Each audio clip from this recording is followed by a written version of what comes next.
Este episodio es producido por el Diploma Internacional en Ventas, el Diploma Internacional en Gestión Comercial y la Maestría en Marketing de ESAN. Pasión por el Marketing, un podcast sobre tendencias, casos y tips sobre el apasionante mundo del marketing. ¿Qué tal? ¿Cómo estamos? Mi nombre es José Luis Wakabayashi, soy profesor del área de marketing en ESAN y hoy en un nuevo evento de Pasión por el Marketing. El día de hoy vamos a conversar con un connotado profesional en el mundo comercial, en el mercado peruano, que es Juan Carlos Loaiza. Juan Carlos Loaiza es actualmente el gerente comercial de Molitalia, luego de haber hecho una gran trayectoria previamente. Y simplemente como para recalcarles, él actualmente también es profesor de nuestra maestría de marketing y por si acaso ha sido un excelente exalumno también de nuestro programa. Muy buenos días, Juan Carlos, ¿cómo estamos? Buenos días, profesor Wakabayashi. Primero que nada, agradecer por las palabras. La verdad que para mí es muy gratificante y es un orgullo no solamente haber estudiado y haberme formado en ESAN, sino también el hoy poder compartir de estos espacios, de ser profesor. La verdad que es un orgullo muy grande y una gran satisfacción profesional, ¿no? Sabiendo que ESAN es la principal escuela de negocios que existe en Perú y una de las mejores de Latinoamérica, ¿no? Así que encantadísimo de estar en esta conversación. Perfecto, muchísimas gracias. Y justamente pues en este espacio que vamos a tener durante estos minutos, obviamente hoy, fíjate, ya no solamente tenemos la coyuntura pues de la pandemia, sino que ahora se ha venido agudizando como consecuencia de la pandemia problemas de tipo económico Así es. y últimamente con toda esta convulsión política, pues obviamente todos los escenarios se están comenzando a complicar más de lo necesario. Entonces, Juan Carlos, más bien, siempre es bueno, creo yo, tratar de sacar algunos aprendizajes de qué cosa es lo que consideran ustedes que hicieron bien durante toda esta pandemia, ¿no? Y que les ha dado resultados. Para posteriormente, pues obviamente quizás ver de aquí hacia adelante. Pero más bien, si te parece un poco, ¿cuál pueden ser un poco los grandes aprendizajes que tú sientes que has tenido durante estos 7 u 8 meses de, digamos, de crisis, de pandemia y todo lo demás? Yo básicamente, profesor, creo que uno de los principales aprendizajes, voy a mencionar varios, pero para mí el que lleva el primer lugar es que hoy nada es estable, ¿no? Yo creo que estamos en un contexto tan globalizado en que una situación puntual que ocurre en un lugar se puede expandir rápidamente a cualquier parte del mundo. No solamente hablo por un tema de pandemia, por un tema económico, un tema político, un tema de conflicto entre países, etcétera, etcétera, ¿no? Y esto obviamente cambia las reglas de juego. En algunos casos son situaciones que se pueden manejar dentro de, digamos, de la normalidad, y en algunos otros casos pasan situaciones como las que nos ha tocado vivir, en que todos nos tuvimos que meter a la casa para poder preservar nuestra salud y nuestra vida. Y obviamente creo que ese es el primer aprendizaje, y yo creo que en general en diferentes ámbitos, no solamente de la salud, sino en general de la vida, creo que el mundo va a ser en el futuro cada vez más cambiante.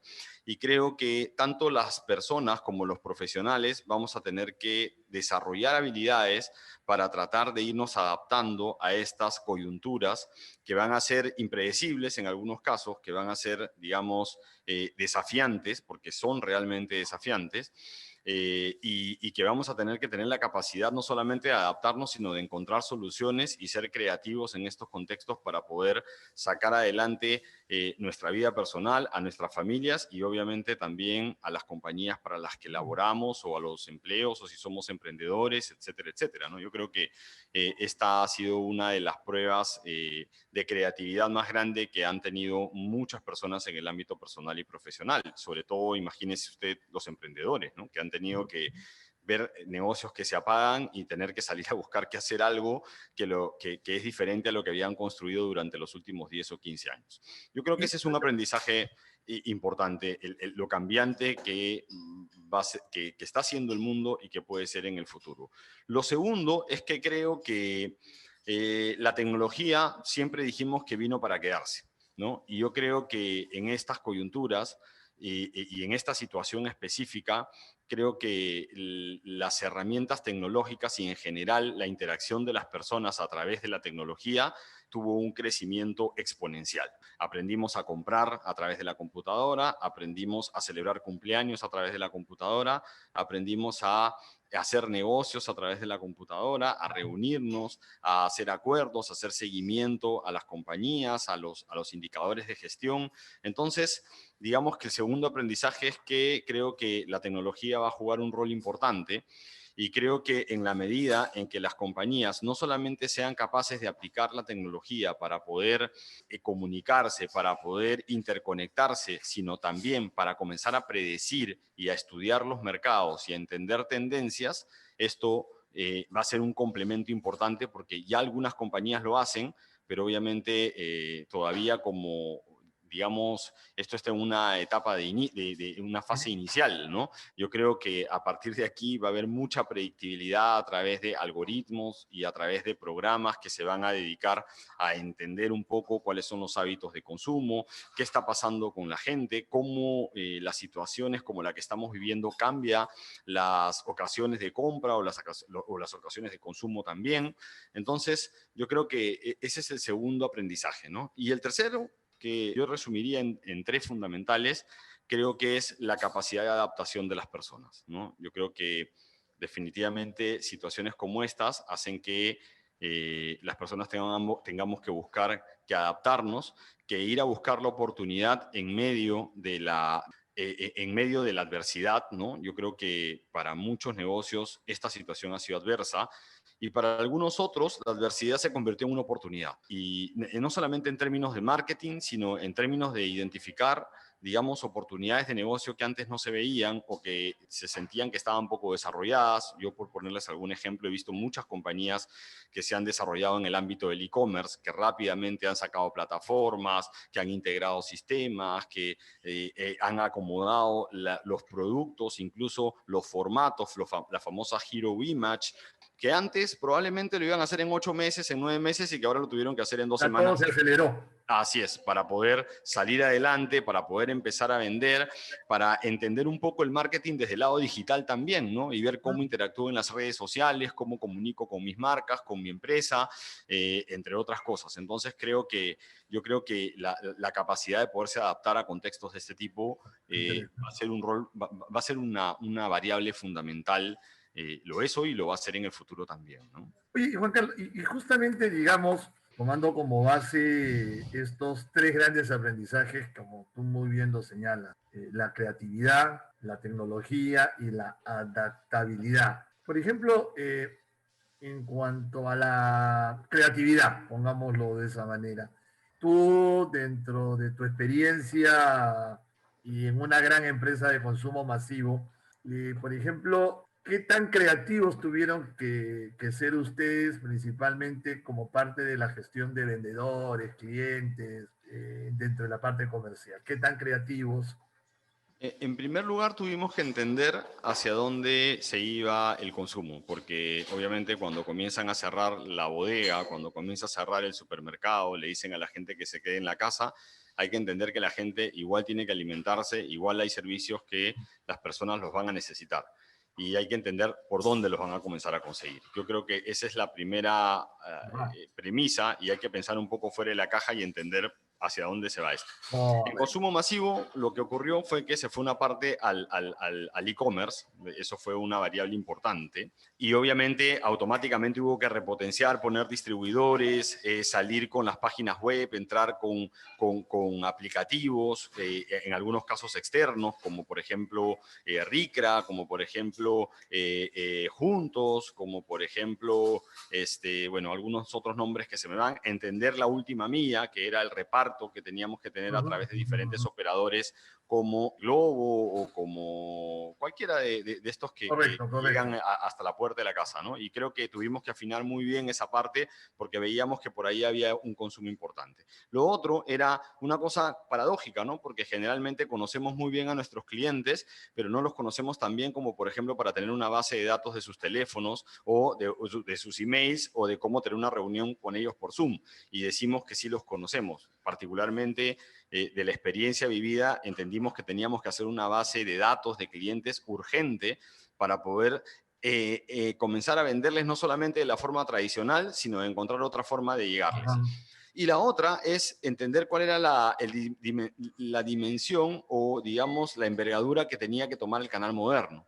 Porque el canal moderno, digamos, de alguna u otra manera brindaba algo más de seguridad a la hora de hacer las compras y digamos que era, por decirlo de alguna forma, más higiénico, si se puede decir la palabra, y entender que Canal Moderno también era limitado, porque sabíamos que la capacidad de bodega que tienen, la capacidad de despacho descentralizado y en general las capacidades estaban hechas para volúmenes como los que veían trayendo, pero cuando se les triplican o se les cuadruplican, obviamente entendimos rápidamente que iban a tener complicaciones logísticas y de ahí comenzamos a entender qué cosas teníamos que hacer para que estas complicaciones a nosotros nos afectaran en menor medida posible. Y ahí, por ejemplo, surgieron las ideas de despachar tienda a tienda y sacar, digamos, volúmenes desde los centralizados de los supermercados para tratar de llegar de manera directa y de facilitarles un poco el reabastecimiento de las tiendas, ¿no? Otra de las cosas fue entender bien su cadena logística y, Ajá. digamos, la parte de toda la elaboración de órdenes de compra,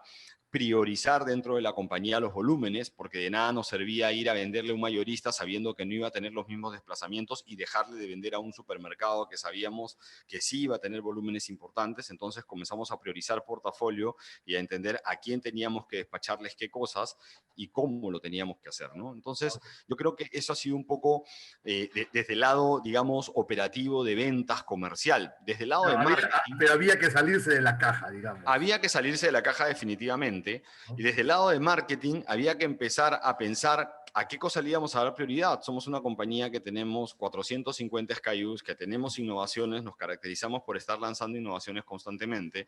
Y otra de las cosas que había que entender era cómo abordamos esto. Seguimos lanzando, a dónde ponemos el foco, Correcto. qué categorías queremos impulsar, entendiendo que hay categorías que vienen con un consumo y, digamos, con incrementos importantes. Y ahí es donde también desde el lado de marketing lo que se hizo fue entender un poco el rol que juegan las categorías en cada uno de los canales y las marcas y entender a cuáles se le hacían apuestas, a cuáles no, Claro, y correcto. donde obviamente nosotros teníamos ventajas competitivas, digamos, u oportunidades en conseguir ventajas competitivas y a partir de ahí comenzar a hacer las inversiones, los lanzamientos, a fortalecer las marcas dentro de los canales, a comenzar a ganar espacios, a hacer negociaciones y digamos que desde el lado de marketing también el priorizar el hecho de qué cosa le queremos hacer comunicación, cuando entendemos que hay categorías básicas que la gente igual las iba a ir a buscar y de repente esos presupuestos destinarlos a otras categorías que son de impulso y que sí se vieron muy afectadas y siguen estando afectadas en este periodo, ¿no? Por el otro lado, sí. No, esa parte me parece súper interesante. Digamos, hay un trabajo, por lo que tú comentas, cliente, hay un trabajo de portafolio de productos, solamente como para también entender la parte, digamos, creativa a tu equipo de ventas, a tu fuerza de ventas. ¿Cómo lograr de que también funcione el equipo de ventas? ¿No? Porque claro, puedes tener buenos productos, un buen portafolio de productos, puedes tener un buen portafolio de clientes, pero si tu fuerza de ventas no lo acompaña, ¿cómo has logrado o cómo lograste de que la fuerza de ventas realmente se comprometiera, sintiera, tomara ese compromiso de sacar las cosas adelante? Nosotros, profesor, en primer lugar, lo que hicimos fue, primero, preservar la salud de la gente. Es, Eso para nosotros era fundamental. Porque la gente si estaba enferma no iba a poder ser productiva para la compañía, sino porque nosotros en realidad tratamos de velar porque primero la gente esté bien. Y en una situación como esta era lo que teníamos que garantizar. Por ende, lo que dijimos es, tenemos que encontrar la forma creativa de poderle seguir llegando a los clientes probablemente sin tener que tenerlos al frente. Y esa fue y ahí el área de inteligencia comercial también jugó un rol fundamental. mm, Entonces, lo que hicimos con venta fue darle el soporte, pero no solamente el soporte de decir, oye, mira, hay mucho consumo en la calle porque la gente está haciendo stocking y porque estas situaciones traen este tipo de reacciones en los compradores y consumidores, sino que y tenemos que capitalizarlo, pero te vamos a ayudar a que lo capitalices sin poner en riesgo tu vida ni tu salud, ¿no? Y correcto. ahí es donde el equipo de inteligencia comercial o estrategia comercial entra a tallar con las bases de datos, con la ubicación de los clientes, Correcto. con armar el contacto, con tener la base tecnológica. Era una de las cosas que fue sumamente importante, fue darle el soporte tecnológico a los equipos para que pudieran utilizarlos en la dinámica comercial, ¿no? Entonces, eso también ha sido relevante. Y lo otro es seguir haciéndole seguimiento a los indicadores, a entender cuáles eran los KPIs que teníamos que medir en esta situación, que básicamente era entender cuántos puntos de venta estaban abiertos, cuántos mercados andaban abiertos o cerrados, cuál era el nivel de atención que estaban teniendo cada uno de los clientes dentro de los mercados, en términos de posibilidad de poder atender al público. Y eso tenerlo mapeado no solamente en Lima, sino también en provincias, Provincias. y darle y que la gente sienta y esté segura de que la venta es consecuencia de la gestión. Obviamente en una coyuntura como esta había que hacer una gestión distinta para no impactar o para impactar en la menor medida posible la venta. Yo le cuento, por ejemplo, alguna anécdota que hoy es una anécdota, pero el mercado de Ayacucho estuvo cerrado casi 5 meses de esta pandemia, ¿no? Y en general es un mercado confitero en el centro de Lima que mueve mucho volumen y en general fue un desafío muy grande, no solamente, sino para todas las compañías de confites. Y un poco lo que decíamos con el equipo era, está bien, si bien es cierto, el mercado está cerrado, ese consumo a algún lugar se tiene que estar yendo. Y ahí es cuando comenzamos a fortalecer la distribución del resto de la ciudad, entendiendo cuánto de lo que se vende en el mercado se va a provincias y yendo a ser mucho más agresivos a esas ciudades y en general tratando de encontrar cuáles son los caminos por donde los volúmenes se comenzaban a ir. Pero básicamente lo que yo diría es el soporte al equipo, el hecho de cuidarlos primero y luego de darle todas las herramientas técnicas y de control y de indicadores para que ellos puedan hacer su labor de la manera correcta. Lo que justo tú comentas creo que es fundamental, ¿no? Digamos, el sentir de que los vendedores también se sienten apoyados para poder lograr pues sus objetivos. Así es. Por un lado, como tú bien dices, sabiendo que la empresa apoya, que lo más importante es la salud de ellos, ¿no? El cuidado de ellos, pero también por el otro lado, como tú bien señalas, con el compromiso de ir logrando ciertos indicadores de cumplimiento. Y ahí viene justo la otra parte que me parece que también tú lo señalabas, es el rol que juega la tecnología, ¿no? Cómo la tecnología ha estado soportando toda esta gestión. Y por ejemplo, en el caso tuyo, digamos, tuvieron que acelerar algunas tecnologías que en su momento las utilizaban poco y después tuvieron que acelerarlas como parte de este proceso de gestión. Por Algunas supuesto, tecnologías. lo primero que se hizo como compañía fue dar capacitación a la gente en la utilización de herramientas tecnológicas. Eso pasó al día siguiente de la cuarentena, ¿no? Se dijo, ok, todos a la casa, todos se quedan en la casa, pero todos tenemos que saber manejar Teams perfectamente, todos tenemos que poder entrar al SAP desde las casas, tener las claves y los códigos para que se pueda entrar de manera remota, todos tenemos que entrar a todos los archivos de la compañía y a toda la información que se maneja de manera remota. En general, yo creo que uno de los grandes méritos en general de Molitalia ha sido el hecho de poder darle a los empleados la posibilidad de trabajar en sus casas como si estuvieran en la oficina, ¿no? Ah, ok, perfecto. Eso creo que ha sido una de los grandes aciertos, no solamente por la inversión tecnológica, sino por la preocupación de que la gente realmente sepa utilizar las herramientas y se enfoque fundamentalmente en que le sean útiles, ¿no? Yo creo que ahí ha habido una... Y de aquí para adelante, muchas de las cosas que tuvieron que implementar por emergencia, como el teletrabajo o parte del teletrabajo, ¿tú consideras que va a quedar en el tiempo como parte de las prácticas? Yo creo que se han roto mitos, ¿no? No solamente, no lo digo por Molitalia, en general lo digo por el mercado. Yo creo que muchas compañías tenían estos mitos de que en la casa la gente podría ser menos productiva. Creo que ese concepto ha Está roto. cambiado muchísimo, ha cambiado muchísimo. Yo creo que la gente, aunque parezca mentir, es mucho más productiva hasta el punto de a veces ser un poco dañino también, porque no Correcto. se conecta a las 7 de la mañana y termina a las 9 de la noche. Pero en el fondo, más allá de verlo por ese lado, yo creo que algunas prácticas y como el hecho de que la gente no tenga que ir todos los días a la oficina, Exacto. yo creo que sí van a quedar. Ojo que habían compañías que ya traían este tipo de, digamos, de versatilidad, ¿no? Ya habían compañías que tenían personas que trabajaban desde su casa. En algún momento, por la situación política que ha vivido Venezuela, en Venezuela se aplicó mucho esto del home office para que la gente no tenga que moverse hasta las casas por las restricciones que tenían en energía eléctrica y en una serie de situaciones. Yo lo que creo es que sí, que van a quedar algunas cosas. No creo que va a ser el mundo así porque Correcto. definitivamente las personas también necesitan salir, necesitan interactuar Correcto. personalmente. Los seres humanos somos personas de contacto, somos personas sociables y eso no va a cambiar. Yo creo que eso se tiene que retomar, pero definitivamente creo que muchas cosas van a quedar, ¿no? Y sobre O se van a todo, dosificar, ¿no es cierto? También, porque sí, por supuesto. No, sí, totalmente de acuerdo. La conectividad, ¿no? Yo creo que el hecho de claro, conectividad ha calado mucho en esta coyuntura, ¿no? imagínate que uno pensaba que tenía que verle la cara al cliente todas las semanas. De repente dices, ok, sí, pero vamos ahora a intercalar, ¿no? Podemos hacer reuniones, videoconferencia o celular. Así es. También te voy a visitar cuando sea importante.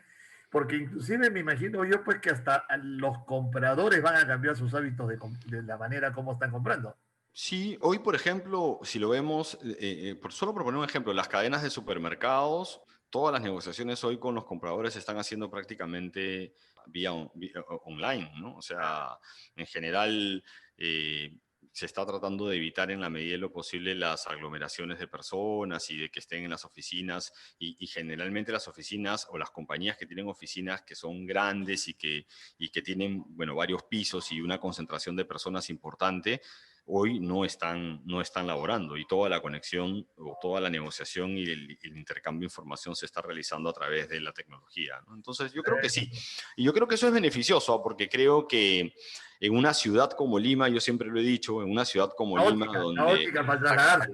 donde el tráfico es un tema, donde los tiempos de traslados Más entre bien un es un extremo de la beneficio. ciudad y la otra, esto termina convirtiéndose en un beneficio sumamente Sí, importante, totalmente. no solo desde el lado de productividad para la empresa, sino también para las empresas, sino también para una mejor calidad de vida de las personas, Sí, ¿no? totalmente de acuerdo para ti. Oye, y Juan Carlos, como para ir, digamos, ya cerrando, hay un tercer concepto que me parece y que amarra muy bien, es este concepto de la adaptación, como tú muy lo has llamado, o la adaptabilidad.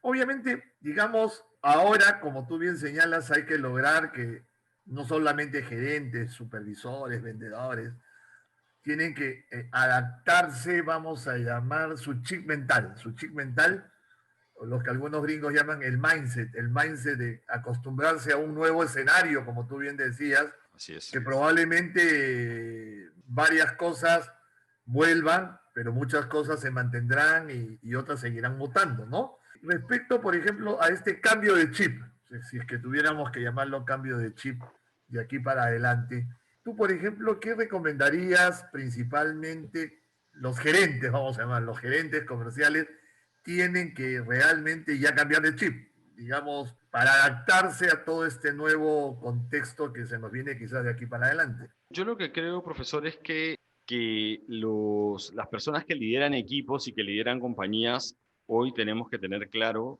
que este mercado va a ir cambiando, que no solamente por la pandemia, sino que en general ya veíamos tendencias que cambiaban Correcto. repentinamente en diferentes sectores. Creo que esto va a ser una dinámica continua, creo que hay que ir encontrando las oportunidades dentro de estos cambios, porque creo que hábitos de compra van a ser distintos y están siendo distintos.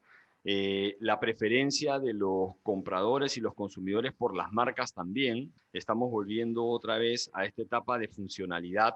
Obviamente, en un país como Perú, también la coyuntura económica y lo que va a traer como consecuencia el haber pasado por esta etapa de pandemia va a generar, digamos, que las personas o que las familias reestructuren un poco el gasto también. Entonces, yo creo que acá hay que cambiar la forma de... Tenemos que ver, no podemos seguir viendo el mercado peruano y en general los mercados como los veíamos antes, Mm. porque algunas de estas cosas van a quedar. Por ejemplo, el hecho de que la gente prefiera comerse un pastel en su casa y ya no en un restaurante o ya Ah, no en una correcto, correcto. cafetería.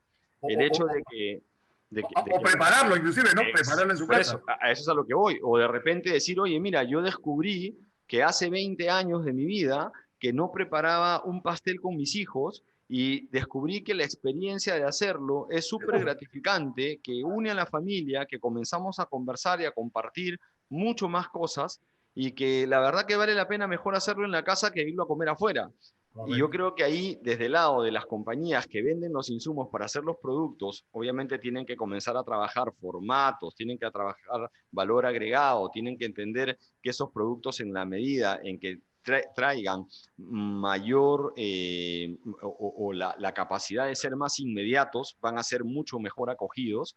Creo que Correcto. también desde el otro lado, desde los que están en los restaurantes y esperan que venga la gente, van a tener que tener creatividad para sacar productos mucho más innovadores, para de que la experiencia de consumo dentro de un restaurante sea totalmente distinta y no sea la clásica que te ibas, te sentabas, comías, pagabas la cuenta y te ibas, sino que probablemente tenga que implique no solamente en términos de productos, sino en términos de decoración, en términos de cómo tienen que estar habilitados los locales, de la atractividad que puedan tener desde el punto de vista visual, etcétera, etcétera. O sea, yo creo que acá de ambos lados, digamos, de los que se han visto más afectados y los que se han visto menos afectados, tiene que haber una forma de ver el negocio de manera distinta y también de ir a buscar que captar públicos que probablemente antes no tenían, que eso también Correcto. es una variable importante.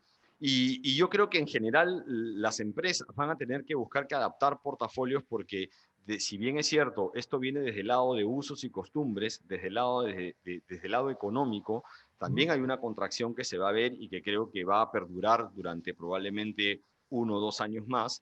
Y creo que las Seguramente. compañías también tienen que ver qué formatos son los más adecuados, los puntos de precio son una variable muy importante en estos negocios, ¿no? Y entender cómo hago para tener productos que sean mucho más asequibles a un consumidor que viene golpeado económicamente y con, digamos, algunas acciones de priorización dentro del portafolio de productos que compra habitualmente, ¿no? Perfecto, muy bien.